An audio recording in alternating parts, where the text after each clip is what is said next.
Bom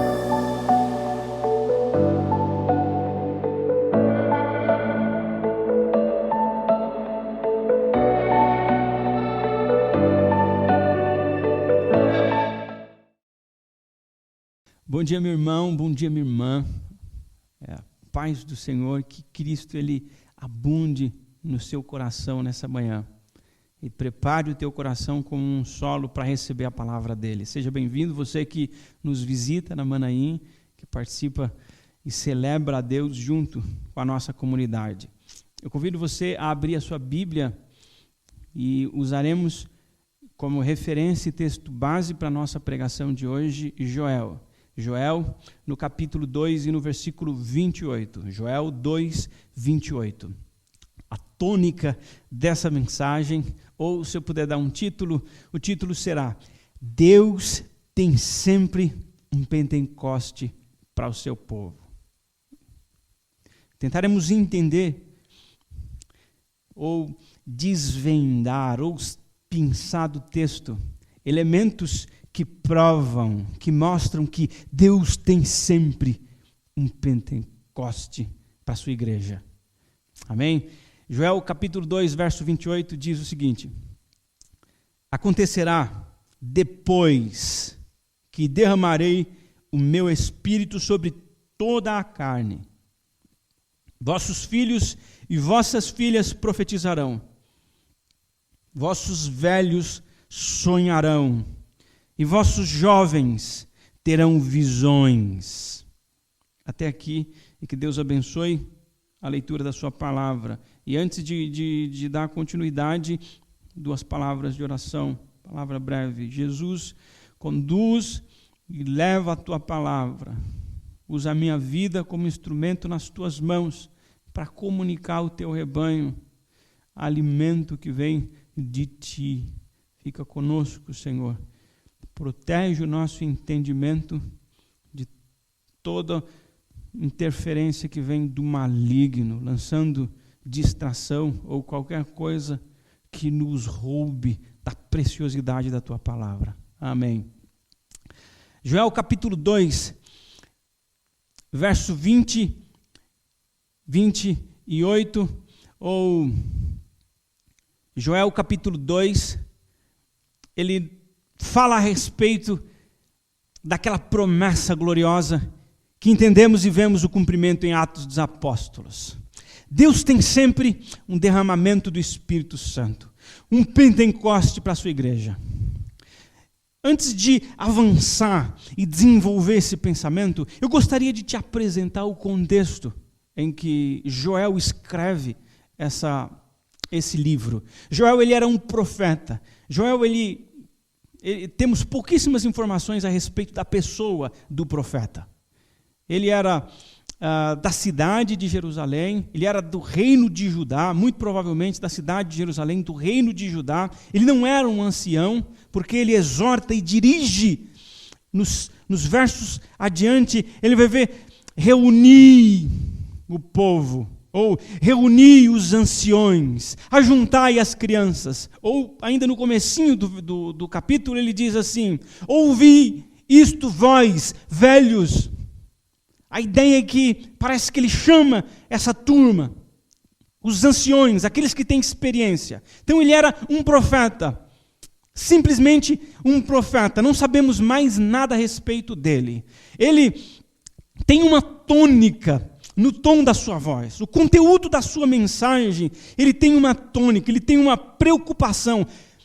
Uma das preocupações, na verdade, é que existia uma mornidão, uma frieza, um formalismo na comunidade de Israel por parte dos sacerdotes. Muitos comentaristas, e uma linha específica, eles entendem que essa carta foi escrita depois do cativeiro babilônico. O povo volta depois de 70 anos, o templo é reconstruído, o serviço a Deus é reestabelecido.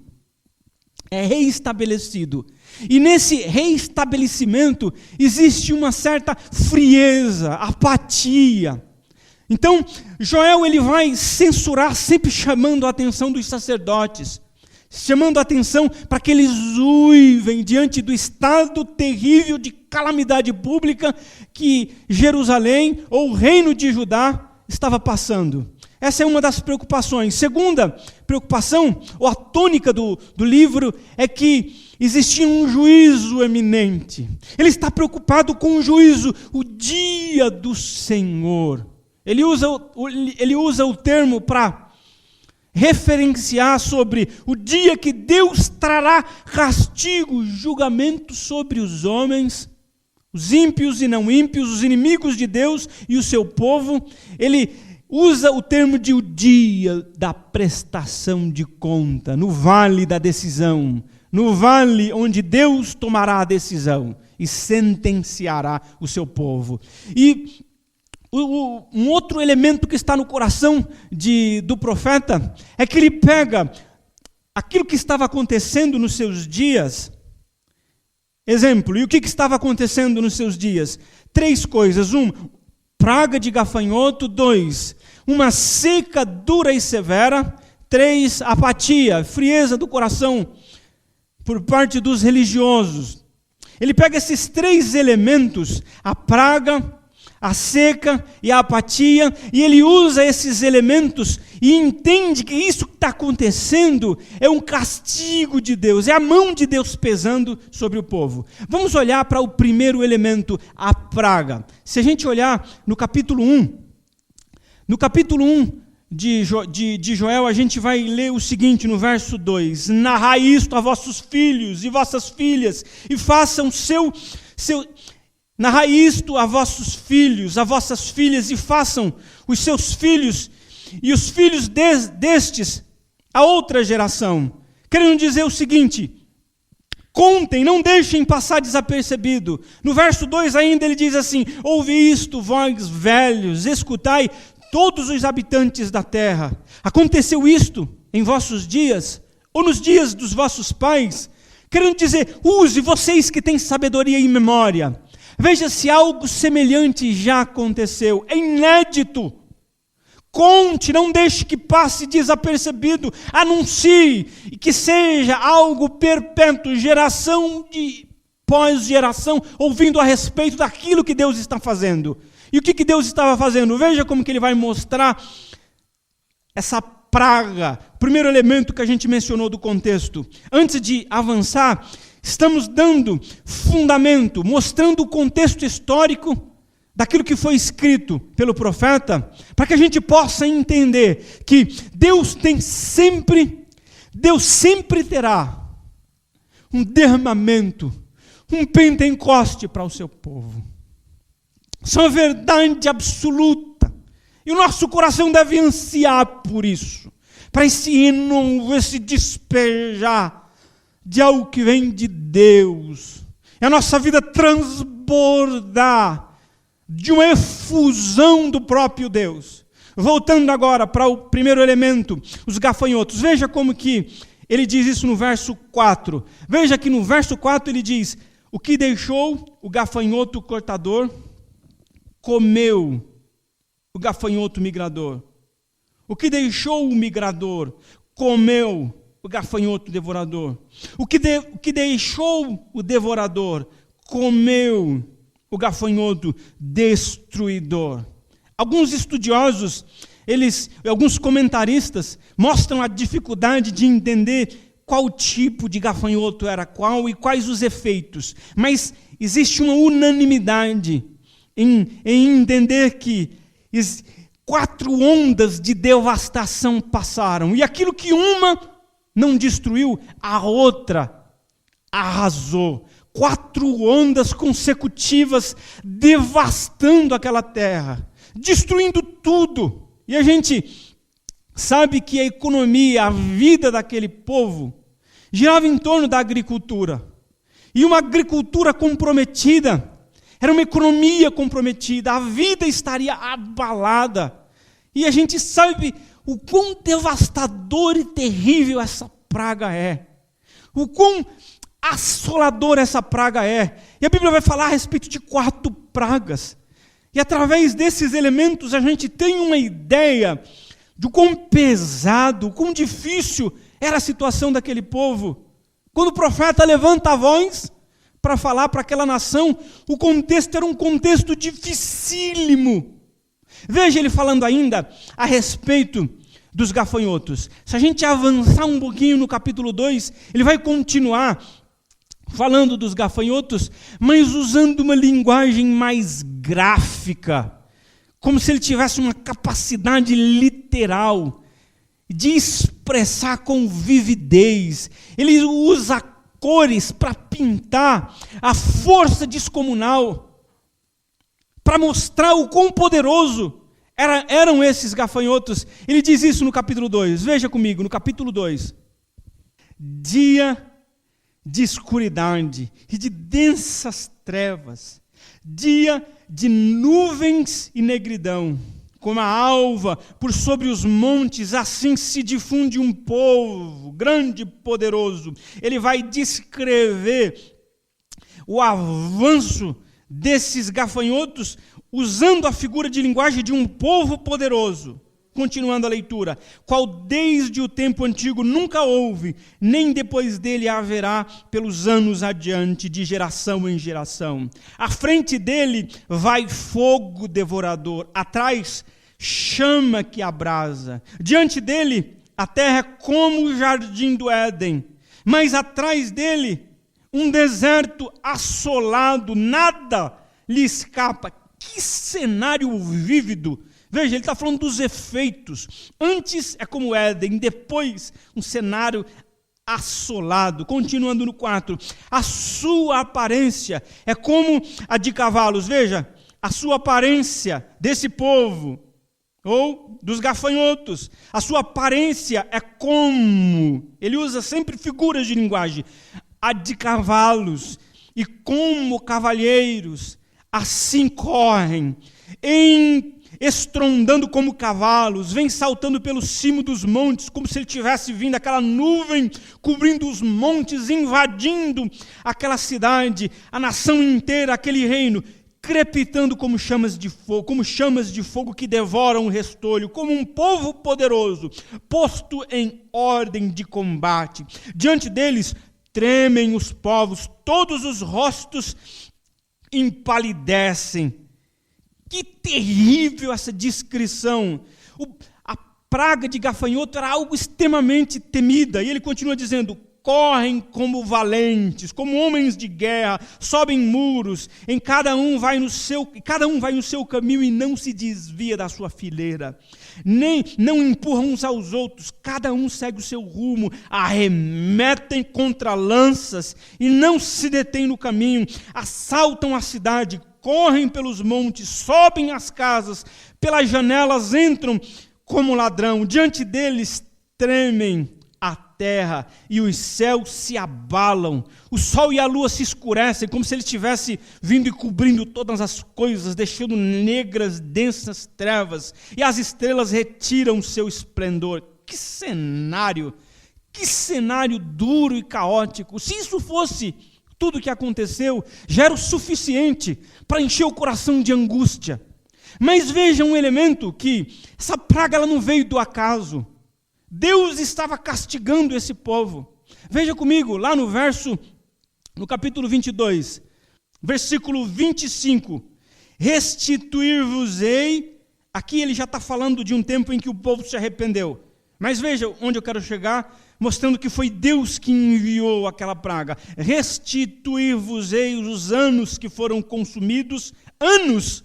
Que duro! O tempo se estendeu por anos, sendo devorado pela praga, que foram consumidos pelos gafanhotos, pelo gafanhoto migrador, pelo destruidor e pelo cortador. O meu grande exército que enviei contra vós. Meu grande exército que enviei contra vós. A mão de Deus estava pesando sobre aquele povo. Como eu disse, é como se o profeta estivesse vendo esse cenário, como se Deus fosse um general avançando na frente do seu povo, na frente dos seus exércitos, e os seus exércitos como cavaleiros, como soldados, como um batalhão, ou seja, um exército barra gafanhotos, barra homens, barra cavalos. Figura de linguagem que ele usa aqui, e vem destruindo tudo, nada passa incólume, tudo é arrasado, e ninguém pode deter a força do seu poder onipotente que destrói todas as coisas. Então ele interpreta isso como sendo um sinal, de como será o juízo de Deus. Então essa é a tônica. Se você pegar no começo do capítulo, ele fala o dia do Senhor, o dia do Senhor. Então olhamos para o primeiro elemento. Esse é o elemento da praga, construindo o contexto, construindo o cenário. Porque lembre-se, Deus tem sempre um Pentecoste, um derramamento do seu Espírito sobre o seu povo. Mas o cenário precisa ser preparado. Ele ara a terra antes que os frutos saiam, brotem, produzam os seus frutos, antes que os ramos se levantem. A terra precisa ser trabalhada. Então esse é o cenário. Um primeiro elemento desse cenário, do contexto, é essa praga terrível. O segundo elemento é a seca avassaladora. Seca avassaladora. Veja no capítulo 1. Capítulo 1, verso 17. A semente mirrou debaixo dos seus torrões. Os celeiros foram assolados, os armazéns derribados, porque se perdeu o cereal, como geme o gado. As manadas de boi estão sobremodo inquietas, porque não tem pasto. Também os rebanhos de ovelhas estão perecendo. A ti, ó Senhor, e levanta um clamor diante desse cenário de calamidade, de angústia. A ti, Senhor, clamo, porque o fogo consumiu os pastos, incêndios. Porque o fogo consumiu os pastos do deserto e a chama abrasou todas as árvores do campo. Também todos os animais do campo bramam, suspirantes por ti, porque os rios se secaram e o fogo devorou os pastos do deserto. Que cenário de doer na alma! Cenário pesado, difícil. Ou seja, o juízo de Deus estava às portas. O castigo de Deus estava sobre o povo. A situação parecia irreversível. Mas aqui o profeta não para. Aqui acontece algo extraordinário, que o meu coração se enche de júbilo. Existe um Pentecoste. Existe um derramamento para o povo de Deus. Sempre existiu e sempre existirá. No verso 12 do capítulo 2 de Joel, ele vai dizer, ainda assim o que, irmão Gessé? Ainda assim, que o cenário é caótico, que o caos está instaurado, que existem pessoas morrendo de fome, os gados estão bramando agitados, definhando e morrendo, as ovelhas estão morrendo, os recursos secaram, uma catástrofe de uma ordem assustadora. Que cenário duro ainda assim. Ou seja, e isso porque a mão de Deus estava pesando sobre o povo. Mesmo debaixo de juízo de Deus, o profeta se levanta e diz assim, ainda assim. Mesmo agora, diz o Senhor, mesmo nesse contexto, Deus desembanha a sua espada e avança contra uma cidade pecadora, contra um povo que se desvia dos seus caminhos. E Deus está caminhando na figura de linguagem do profeta, mas ainda assim, diz o Senhor, é como se ele estivesse falando, ainda assim Deus pode reverter. Não porque o profeta acha, pensa, não, ele diz, ainda assim, diz o Senhor, oferecendo um caminho de retorno, de escape, ainda assim, diz o Senhor, convertei-vos a mim, de todo o vosso coração, e isto com jejuns, com pranto, Isso com jejum, com choro e com pranto. O profeta, ele olha aquele cenário, talvez eu e você pensaríamos, acabou, não tem mais o que fazer, a mão de Deus está pesando sobre nós. Mas ainda assim ele diz assim que Deus chama o povo para um renovo, uma mudança de coração profunda, íntima, genuína. Deus, ele censura aquele povo dizendo que eles precisavam se converter. E aqui é o primeiro elemento em que o cenário está sendo preparado para a grande promessa, para o derramamento. Para aquilo que virá. Deus tem sempre um Pentecoste para o seu povo. Glória a Deus por aquilo que está escrito na sua palavra. Ainda assim, meu irmão e minha irmã, ainda assim, comunidade, ainda assim, povo de Deus, o cenário pode estar caótico na tua vida, o cenário pode estar caótico na vida do teu esposo, na vida do teu pai, da tua mãe, da tua família. Ainda assim, o caminho de volta é segundo aquilo que o profeta diz, Deus dizendo: convertei-vos a mim de todo o coração. Conversão é um voltar, é um volver-se, é uma meia volta, é uma tendência, inclinação para uma direção. E a nossa alma é afetada por aquilo que Deus fez em nossas vidas e nos voltamos em arrependimento solene, profundo, genuíno a Deus. Convertei-vos a mim, a Ele, a Deus, não a uma religião, não a um partido, não a ideologias, não a PT, a PSDB, a Bolsonaro, a Lula, o que quer que seja, a uma religião. Ele não diz convertei-vos à presbiteriana, à manaínha, à batista, aos pentecostais. Não, é a Deus, é uma pessoa. Quantos estão amarrados e presos, que o coração dele está amarrado, ele vive, suspira, mata e morre por uma ideologia, mas Deus diz assim: convertei-vos a mim, é a Ele é a fonte da vida, Ele é a nossa proteção, é Ele que nos salva, é Ele que nos cura, é Ele que quebra as correntes que nos prendem com o mundo, com o pecado e com a carne. É Ele que livra a nossa alma da morte, os nossos pés da queda, do deslive, a nossa alma da sepultura. Deus, é Ele. E o profeta vê e ouve a voz de Deus. E ele diz assim: rasgai o vosso coração e não as vossas vestes. Rasgai o vosso coração.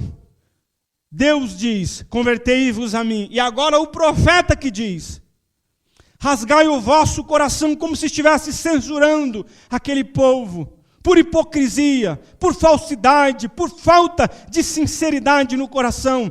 Ele diz: rasgai o vosso coração e convertei-vos a Deus, ao Senhor vosso Deus. Veja que agora ele fala, não na primeira pessoa, Deus falando, convertei-vos a mim. Mas aqui ele usa a terceira pessoa, Deus, Ele, convertei-vos ao Senhor, vosso Deus, de todo o vosso coração. Que coisa linda! O rasgar as vestes era um símbolo de uma angústia profunda na alma que os judeus tinham.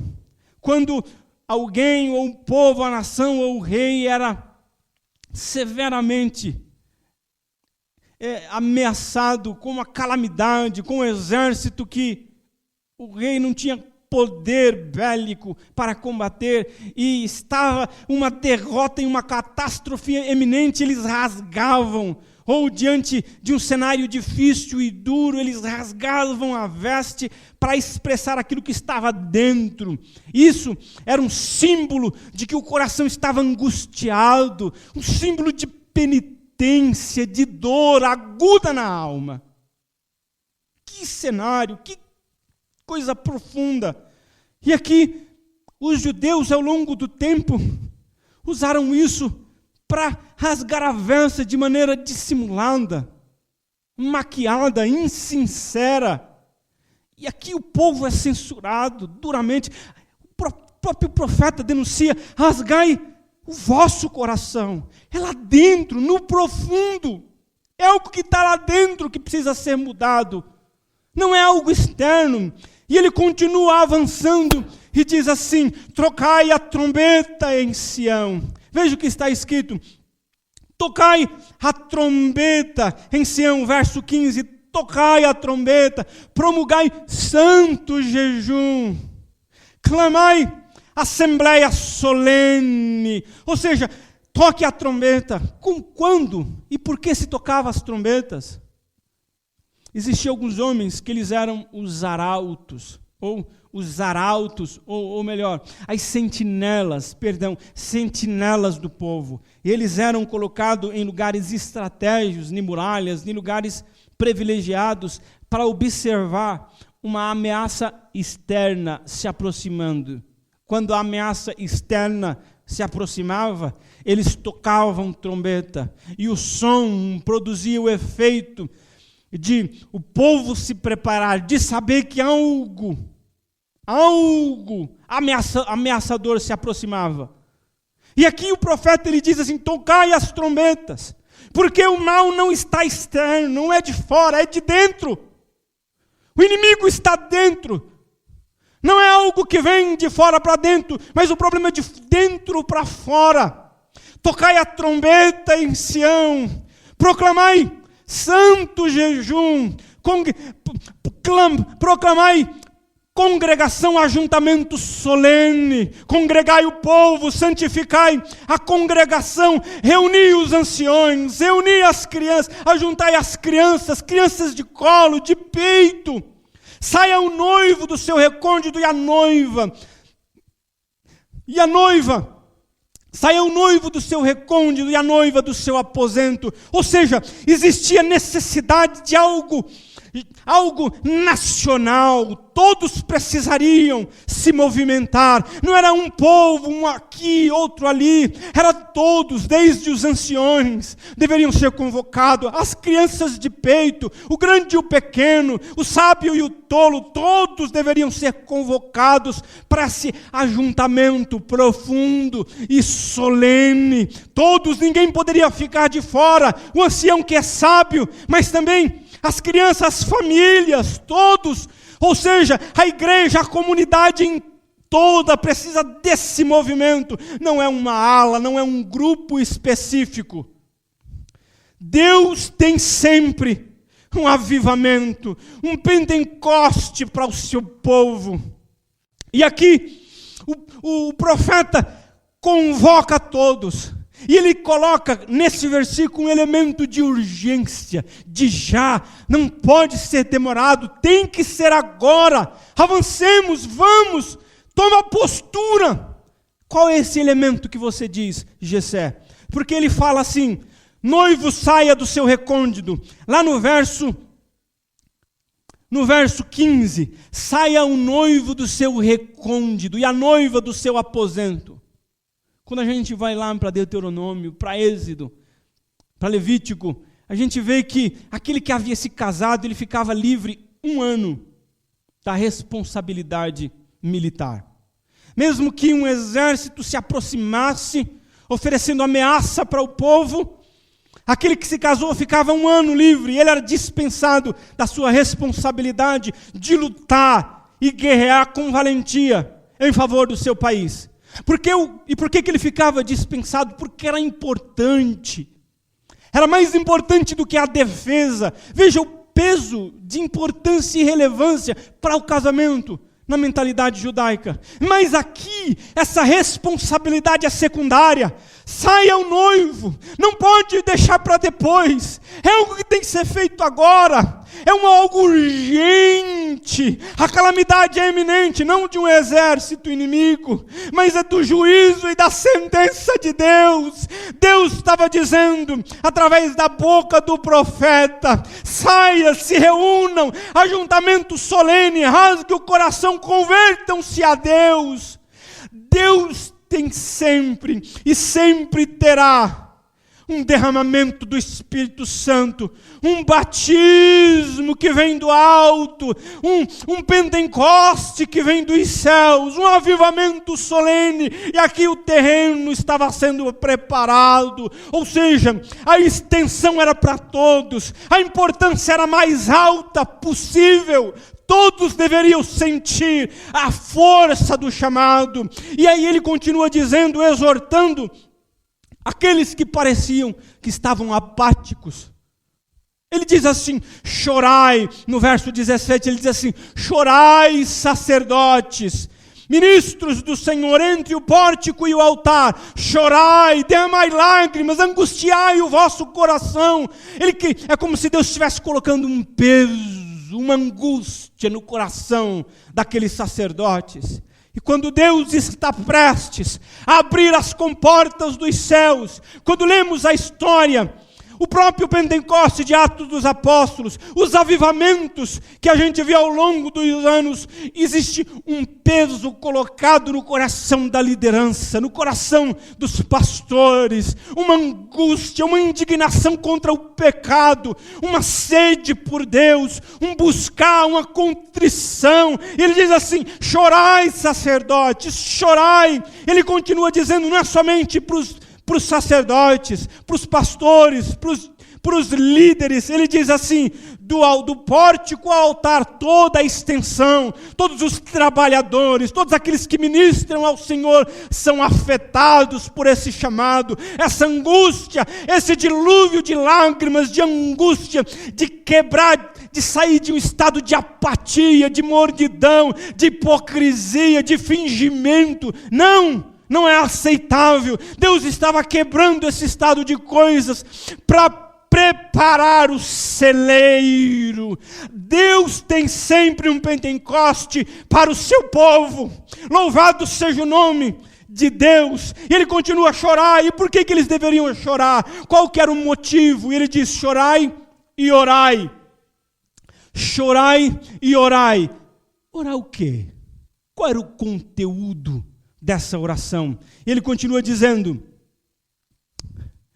poupa o teu povo, ó Senhor, lá no verso 17, e não entregue a tua herança ao opróbrio, para que as nações façam escárnio dele, porque hão de dizer entre os povos, onde está o seu Deus? A honra de Deus era afetada.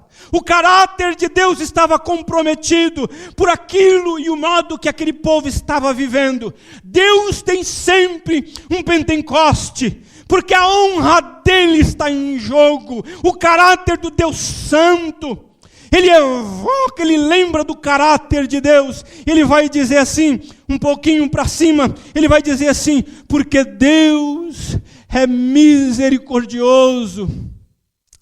Deus é misericordioso, compassivo, tardio em irar-se e grande em benignidade, arrepende-se do mal. Ou seja, da sentença e do castigo. Deus, ele pode reverter o quadro, o cenário mais caótico, mesmo que ele venha com ameaça. Quando a gente se lembra da natureza e do caráter santo de Deus, do caráter misericordioso, ele é compassivo, cheio de graça, ele tarda em irar-se, longânimo, capaz de resistir à nossa rebeldia por longo tempo e reverte o juízo. Aleluia! Deus sempre teve, e Deus sempre terá um Pentecoste para o seu povo, um renovo na alma. E a gente vai para o texto que nós lemos, lá para o capítulo 2. Capítulo 2, verso 28, que diz assim, acontecerá depois de quê? De tudo isso. Do rasgar o coração, do converter a Deus, de deixar a hipocrisia, de se lembrar da misericórdia de Deus, de chorar, ser batizado por um banho de angústia, de choro e de peso, diante da catástrofe e da calamidade que ali estava instaurado sobre aquele povo. Deus tem um Pentecoste, e depois disso ele diz, e depois acontecerá depois que derramarei o meu espírito sobre toda a carne. Aleluia! Sobre toda a carne, vossos filhos e as vossas filhas profetizarão. Vossos filhos e as vossas filhas profetizarão. Vossos velhos sonharão.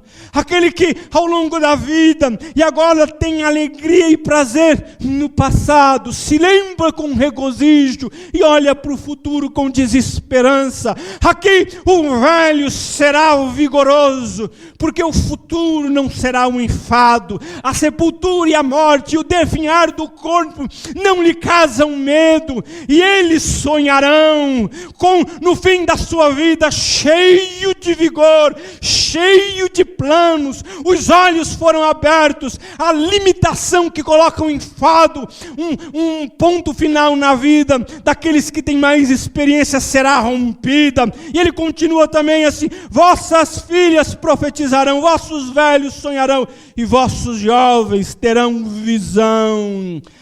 O colírio de Deus tocará nos olhos dele, e a falta de maturidade e experiência não será um obstáculo, porque Deus lhe abrirá os olhos e eles verão pelo auxílio de Deus. Aleluia, louvado seja o nome do Senhor.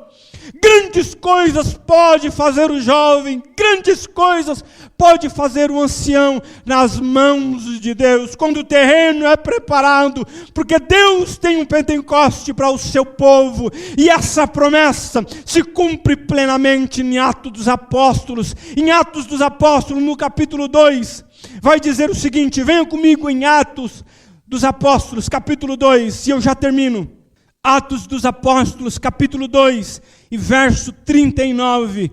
Pois para vós outros é a promessa, para vossos filhos e para todos os que ainda estão longe, isto é, para quantos o Senhor nosso Deus chamar.